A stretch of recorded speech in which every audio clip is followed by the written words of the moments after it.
Hey YouTube, what's going on? Welcome to another Green Dragon Gaming Club Battle Report. Another Pretty Boy Bat Rep. This is round 2 at Dragon's Den. So, if you saw my first video, you'll know that in my first round matchup, I played Joe Finlayson, was doing pretty well most of the game, and then on turn 5, everything fell apart. And in good Orc and Goblin fashion, everybody ran and got run down. So, gonna try and make up some points. Gonna try to submarine my way up. Round 2, I'm at, I think, like the second to last table, and I am playing someone I've never played before, David Slactor. So, Mr. Slactor is new to the Ninth Age, actually. He's not new to the game. He's a veteran player back in the days of Fantasy. He played all the way through 8th edition, but this is his first tournament back in the Ninth Age. So, very nice gentleman, really nice guy to play against. We had a fun time. And he brought Warriors of the Dark Gods, which I was excited about because I haven't played them, at least in a tournament setting so far, so this would be interesting. Now, for this scenario, we were playing Capture the Flags, and I think we were attacker defender. He chose attacker, I chose defender. So looking at the board, on the left he's got a giant with a giant club. He's got a unit of hounds. He has a regular chariot. I know the base is very large. It must have been just an older base. But you can kind of see the red markings. That's the frontage. So he's got a warrior chariot. He's got a big unit of Chosen. I believe they're marked with Sloth, and they have paired weapons. Then in the middle, he's got just a giant unit of Warriors of the Dark Gods. They have no marking, but they have spiked shields, so that's a pretty tough unit to get through. Then he's got a unit of Barbarians in the middle, and they have, I believe, a caster in that unit. And then, of course, what warrior army sets foot on the table without an Exalted Herald? He's got one in the middle. He took the thing, I think, that gives him hard target, and in combat, if he wins combat, he regains one of his lost wounds. Then he's got a unit of Chosen Knights. They're marked with Lust, and he's got a unit of Fallen. On my side, this is a good layout of the board. On the left, I got my Nasher Herd. Then I've got my unit of Goblins with my Mage currently sitting in there. Then I've got the two Git Launchers. Crossbow Orcs are sitting in front of them. And in the middle, I got my big unit of Orcs with my General, and they have the Dragon Egg. His Warriors have the Dragon Egg for him. In front of them, I got my Spiders. I have my new Great Green Idol model behind the building in the center. Hugging the back lines, the Scrap Wagon. Then I got the Cave Trolls. And all the way on the right, I have the Spiders. So, I believe this is after Vanguards. And I took turn 1. So, I just kind of turn the Cave Trolls out a little bit, just so his Fallen can't march out of their arc. And I move the Scrap Wagon over this way. In the middle, I kind of just shimmy around a bit. Not too much happens, because I want to shoot, and he has to come to me. I think the Nashers move up, but very cautiously. I don't want him to multi-charge. And in Magic, I get off Hand of Heaven. I kill 4 of the Hounds, forcing the one Hound to run up on the hill. So, got rid of his chaff early, which is good. Twitch does take a wound, though, for his trouble. And then shooting the one Git Launcher misfires. It originally was going to be out for the game, so the Orc Overseer killed the Goblin, and instead it just can't shoot for this turn and the following turn. With the crossbows and the Git Launcher, the combined shooting was able to take out the Chariot, which was a huge relief. Now this flank is much more manageable. Warriors of the Dark Gods turn 1. That giant races up. He's not too worried about the Nashers. He's thinking maybe I'll come in. do a bunch of wounds, but then he'll get a bunch of attacks back, stomps, and then he'll have a chance to break me and pick up the unit. So not a bad idea for him to do that. Excuse me. The Chosen start coming this way as well. That's a lot of... There are 2 health points each, so that's a lot of Chosen to try to clear off. And I really can't engage them. Not yet, at least. And then in the middle you can see there's kind of a bowl shape he's making with his other units, and the Fallen move up aggressively, although this is probably a mistake on his part, and you can kind of see why. My Trolls have a clear overrun into them, which he does not want either way. And the Exalted Herald uses the building to protect his flank, and is threatening my Chaff and my Orcs. I don't think anything of note happens in Magic, and he has no shooting, so we go into my turn. I decide to take the bait. I'm going to charge the Nashers in. I'm thinking with Magic, I can kill the Giant instead of leaving him with any health points left to attack back. The Spiders go up to chaff up the 2 bricks in the middle, and really to slow down the Chosen so I can shoot them. Twitch vacates the Goblins and moves into the Crossbow Orcs to get closer to the action. And I decide... what actually ended up being a very good move was stepping my general out of the Orc unit and just moving behind the building. If his Herald gets into that unit, yeah, my champion will challenge for a round, but then after that, he's just going to punk my general. So I don't mind him going to the Orc unit, but I don't want my general to die in the process. And he has no shooting. His magic missiles don't have line of sight because he's behind the building, so he'll just chill back there and use his leadership. Scrapwagon comes back this way. Spiders move around the flank, they don't have much to do. And I decide to multi-charge with the Great Green Idol in the flank and the Trolls in the front, which is fine, they're chaff, but because of the Great Green Idol, I'm able to move the Trolls over enough so that they can overrun into the flank of that Knight unit, which, even if the Trolls hit them in the front, I don't think that's a very favorable matchup for him, but especially in the flank, now they're pretty doomed. So I'm happy about that. I get a Trial of Faith off. I get a pretty big one on his Herald, so I do a couple wounds to him.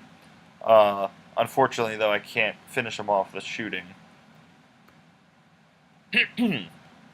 Yes, this is after this combat. Trolls overrun to the flank. Over here, I think I don't manage to kill the Giant. I gave myself +1 to hit. You can see that little token there. I don't manage to kill the Giant, but he does not manage to kill enough of me to force me to take a break test. So we stick around, and in the next turn I should be able to kill him. Alright, Warriors, turn 2. He decides to get aggressive. The Herald goes into the Orcs alone, which, again, I'm okay with. They'll be steadfast for days. I should be able to plink off a couple wounds on him. He only has a couple left, and with the Great Green Idol synergy, I think I could maybe win that combat eventually. He, of course, clears the chaff in the middle. You can see one Chosen guy's missing. And then he faces his Barbarians over towards the Great Green Idol and the incoming Trolls. In Magic, he gets rerolls to wound off with his Herald. And then we go into combat. The Nashers finish off the Giant, which is great. So now they pivot and they're facing the flank of his army. In the combat with the Orcs, very disappointing. I am not able to kill him. I only do, I think, 1 extra wound to him. But he does not win combat, so he doesn't get the wound back. So he's hanging on with 1 wound left. So maybe the Orcs can finish him off. And then over here, the Trolls vomit. They kill Knight. He breaks, but I'm not able to catch him. But it brings the Trolls closer to his lines, so that's okay. And because the General's behind the building, he's close enough to the trolls to give him his leadership.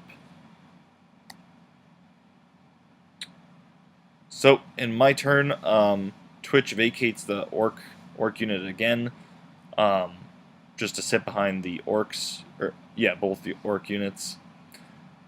He has no shooting, so again, he can just kind of meander where he wants, and he's got no magic missiles in range, so that's a good thing. I call it the war cry this round. The GGI and the Nashers both go into the Warriors and sandwich them, which that's going to be a huge combat for me, and I think I'll break these guys. I get off Bring the Pain on them as well, which is sort of the nail in the coffin. If they weren't going to break now, they certainly will. And I think the Trolls... just fail Charge, or they fail Stupidity, something like that. They just move up. Oh no, the Trolls definitely did charge. They charged the Knights kept fleeing, and then they redirected it into the Barbarians. And let me see, did they get into them? No. They failed Charge. Yep, okay, so I know what happened. So yeah, the Warriors broke. Pursuits, Nashers catch him.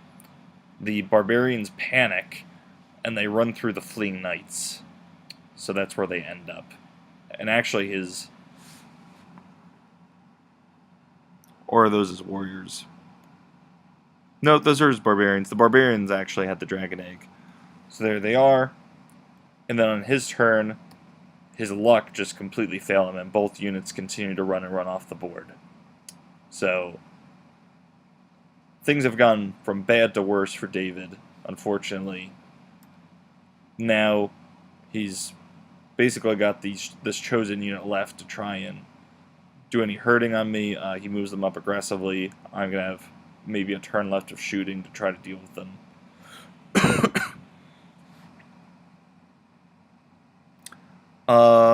And then in combat, the orcs are still tied up with the Herald. I think, like, he keeps healing a wound, I keep doing a wound back to him. And then back on my turn, the Great Green Idol makes a long bomb charge into the flank of the Chosen. So his chance with those guys is basically over with now. The Nashers turn back over, the Scrap Wagon turns the flank. Yep, Trolls were off playing in the water. I get off a couple spells on here. I'm still not able to kill him though, and he keeps just shredding this unit. Those orcs are just taking a beating. Yeah, and you can just see all the dead bodies back there. So at this point, even though I have the game ball at hand, I am worried that I'm going to lose that big orc unit, and I'm going to lose the Dragon Egg in the process. So we'll see what happens there. The Great Green Idol does kill off the Chosen, chases them down. This is kind of a cool pick. I really like this model. It's kind of a nice model for the Great Green Idol, because I kind of associate orcs and goblins coming from plants, and it's kind of like a plant bug type thing. Granted, it's not painted very well, and I didn't paint the base, but you have to understand that I literally got this model 2 days before the tournament, so I'm not a great painter anyway, but considering the minimal time and effort, I was pretty happy with it. And you can see that King Gloom has a new mount. He moved from Pac-Man to the GGI. And then on... this wasn't turn 6, but it was the last turn of the game, so it was his last unit. He goes into Magic, and he miscasts and does the last wound to his Herald. So his dice really failed him in this game. Granted, I still might have killed him in combat, but that was just insult to injury. So his Herald blows himself up, and I think this is only like turn 4, so the orcs still have 2 turns to march into his deployment zone, thus ending the game, and it's a 22-0 victory for the Greenskins. So it was a fun game, if not relatively straightforward. MVPs, I think with almost every single Warriors of the Dark Gods army, the Exalted Herald is the MVP. He was really the only one that could have gotten points, and he just shredded that Orc unit all by himself. And then for me, I think there were a few units that did especially well this game, but the Great Green Idol stands out. The Great Green Idol killed off the Fallen, allowing the Trolls to overrun into the flank of the Knights, and then he went into the Warriors to help break them, and then, you know, caused that whole debacle to collapse in the center, and then he killed off the Chosen, all the while providing synergy to the army, and especially the Common Orcs fighting the Herald. So, really good game to see the power of that model. I don't have a lot to say about this game. I'll just reiterate the Horde mentality when you're playing Orcs and Goblins. The way to win with them is by either outnumbering your opponent through massive ranks and bodies, or by getting multi-charges off with the Warcry, and making sure you dictate the charges to get your magic off and everything else. And I think that was well illustrated in this game. Because Warriors should definitely outfight me, but it was because of the flank charges and the multi-charges and the matchups that I was able to get with the magic help that won me this game. And, I mean, this, as a miniature game with the ranked units, it's just a rank and flank game. A lot of times when you're playing against really good players, it doesn't come down to that because you're both very aware of your flanks and your rears, and you're able to kind of keep things in front of you.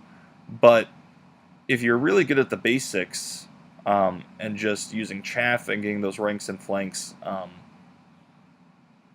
you shouldn't lose.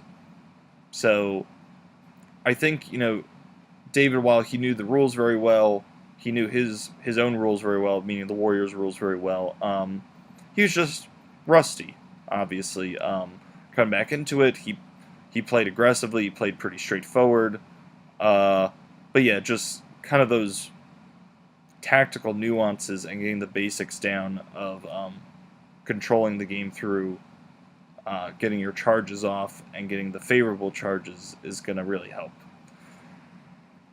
So anyway, that's really all I have for this one. So this shoots me back up to somewhat middle of the pack, and we'll see what my round 3 opponent brings. Until next time, guys, thanks for watching. Do all the YouTube stuff, hit like, subscribe, and I'll see you in the next one.